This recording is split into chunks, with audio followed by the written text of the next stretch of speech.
The aircraft's engine failure was likely due to extreme cold affecting fuel lines or mechanical components, a known risk in Arctic aviation. Emergency landings in remote wilderness require immediate assessment of terrain to avoid hidden obstacles beneath snow. Survival in sub-zero temperatures depends on creating shelter from wind, which can lower perceived temperature by 20 degrees or more. The diamond ring's reflective properties could serve multiple purposes: signaling for rescue, starting fires, or cutting materials. 14 days represents the critical window where hypothermia, dehydration, and frostbite become increasingly likely without proper protection. Improvised tools in survival situations often repurpose personal items in unexpected ways, turning ordinary objects into life-saving equipment. Arctic environments present unique challenges, where metal conducts cold rapidly, making direct contact with skin dangerous without insulation. The psychological aspect of solo survival requires maintaining routine and purpose to combat despair and decision fatigue. The pilot's journey involved navigating vast, unpopulated regions where ground temperatures could drop below -40 degrees Celsius. These routes lacked radar coverage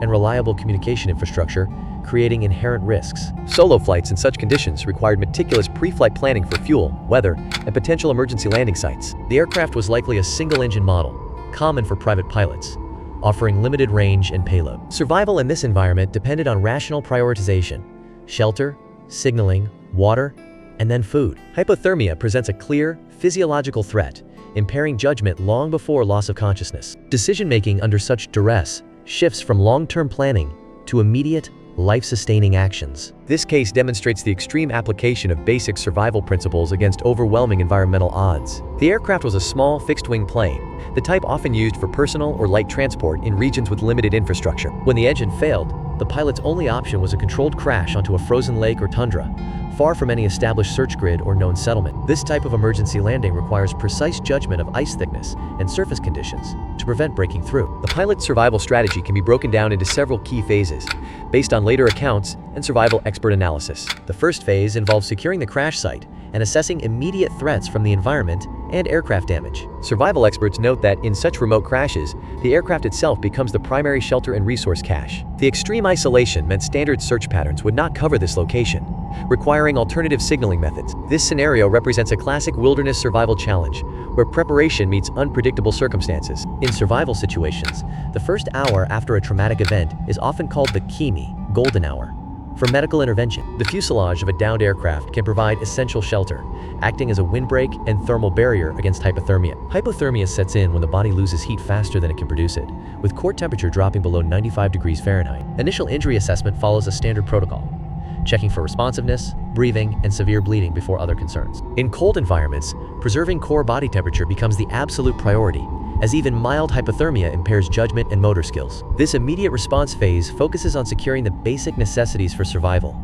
shelter, safety from the elements, and stabilization. In Arctic survival scenarios, the water crisis presents a more immediate threat than food scarcity. The surrounding snow and ice appear abundant but are frozen solid, making them impossible to consume directly. Ingesting frozen water without proper melting dangerously lowers core body temperature. This temperature drop can lead to hypothermia, a potentially fatal condition in remote environments. The pilot in this situation faced this exact dilemma, with no functioning heat source available. Without means to melt ice, dehydration becomes inevitable, despite being surrounded by frozen water. This creates a cruel paradox, where survival depends on what cannot be accessed. In extreme cold, the body's need for hydration continues, even as the environment prevents safe consumption. The pilot's survival hinged on an unconventional tool: a diamond ring. Diamonds possess a high refractive index, allowing them to bend and concentrate light with exceptional efficiency. This principle is similar to using a magnifying glass to focus sunlight, but the diamond's structure makes it far more effective. In the weak, low-angle Arctic sunlight,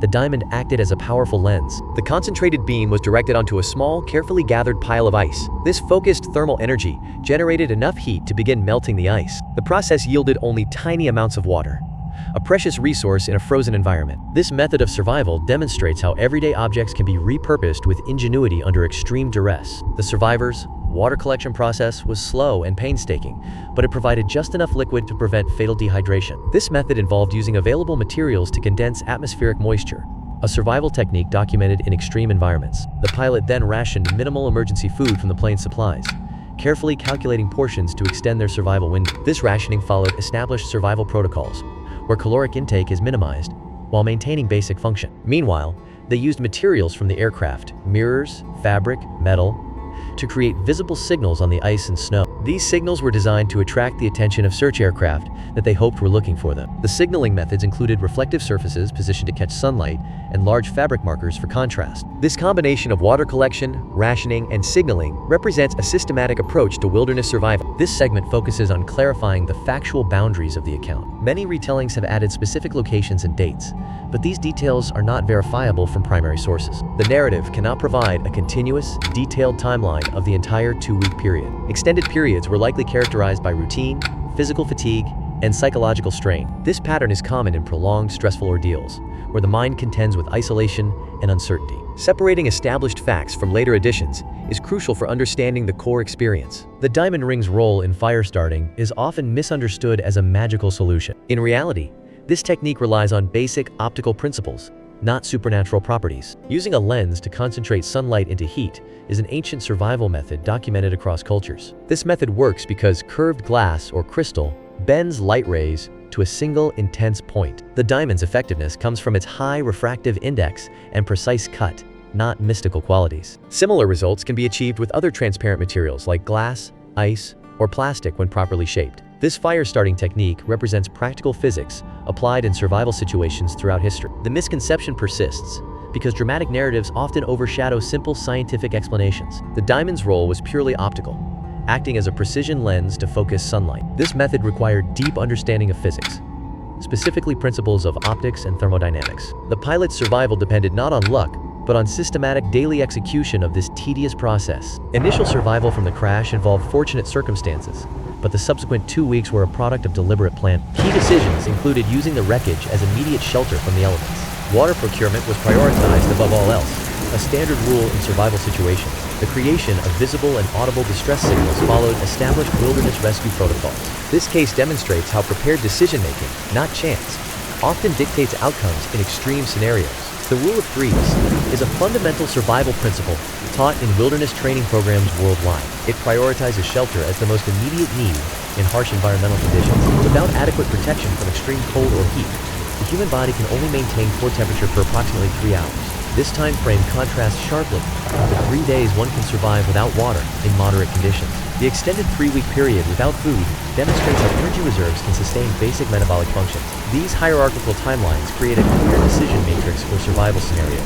Training programs emphasize that violating this sequence dramatically reduces survival probability. The physiological basis lies in how quickly hypothermia or hyperthermia causes irreversible organ damage compared to dehydration or starvation. The pilot's use of the wreckage addressed the most immediate lethal threat. This demonstrates a core survival principle, using what's immediately available to solve critical problems. Survival often requires redefining the resources you have. This innovation with available tools separates those who endure from those who don't. In high-stress situations, cognitive flexibility becomes as crucial as physical resources. The ability to see objects not for their intended purpose, but for their potential utility, marks a critical mental shift. This approach applies beyond physical survival to psychological endurance in difficult circumstances. Resource redefinition represents a fundamental human capacity for adaptation under pressure. This cognitive shift transforms ordinary objects into potential tools for surveillance. A ring's gemstone can be modified to contain miniature cameras or microphones, similar to how some modern hearing aids are designed. The reflective surface of an airplane window can be used to signal other aircraft or ground stations using light patterns. This repurposing of everyday items follows patterns seen in historical espionage, where common objects were adapted for covert communication. The psychological aspect involves training oneself to see objects not for their intended use, but for their potential secondary functions. This mindset requires constant assessment of one's environment, evaluating each item for its possible utility beyond the obvious. The daily ritual of melting ice with the diamond served as a critical psychological anchor for survival. This repetitive, tangible task provided structure that helped combat the mental deterioration that often accompanies extreme isolation. In survival psychology, such routines are known to maintain cognitive function by focusing attention on achievable outcomes. The act transformed a survival necessity, obtaining water, into a measurable goal, reinforcing a sense of control. Without this psychological anchor, the mind can succumb to apathy or panic, which in extreme environments proves as lethal as physical threats. This mechanism illustrates how structured, goal-oriented behavior can be a decisive factor in enduring prolonged hardship. This survival account demonstrates that preparedness often outweighs equipment. The pilot's survival relied on applied knowledge of thermodynamics and signaling, not specialized Arctic gear. This principle applies broadly. In emergencies, Calm judgment and basic knowledge are primary survival tools. Thermodynamics knowledge allowed the pilot to conserve body heat through proper shelter and insulation techniques. Effective signaling was achieved using available materials and understanding of visibility principles. This contrasts with common assumptions that survival depends primarily on having the right equipment. The incident shows how fundamental principles can be more reliable than specialized gear in extreme situations. This survival approach emphasizes mental preparedness and practical knowledge as essential components. The pilot's rescue was a testament to human resilience in extreme scenarios. Survival in such situations often depends on rational thought and the application of simple physics. This principle applies broadly, from wilderness survival to navigating complex personal dynamics. In relationships, betrayal or obsession can create scenarios where clear, logical thinking becomes a vital resource. The mechanisms for survival, assessing risks, conserving energy, finding direction, are grounded in factual, observable patterns. Comparisons show that whether facing physical isolation or emotional secrets, the core need for rational action remains.